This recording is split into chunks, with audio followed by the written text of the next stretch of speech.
bí mo tilẹ̀ kùnà síbẹ̀ ó dì mí mú. Olùfẹ́ ọkàn mi, wọ́n kò lè bọ́kàn mi jẹ́.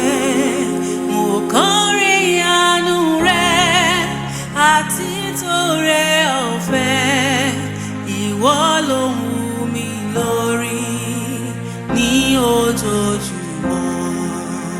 Dádì olùtọ́jú, Dádì olùbùkún, títí láì ìwọ ni bàbá, ìwọ ló ń fún mi nísinmi.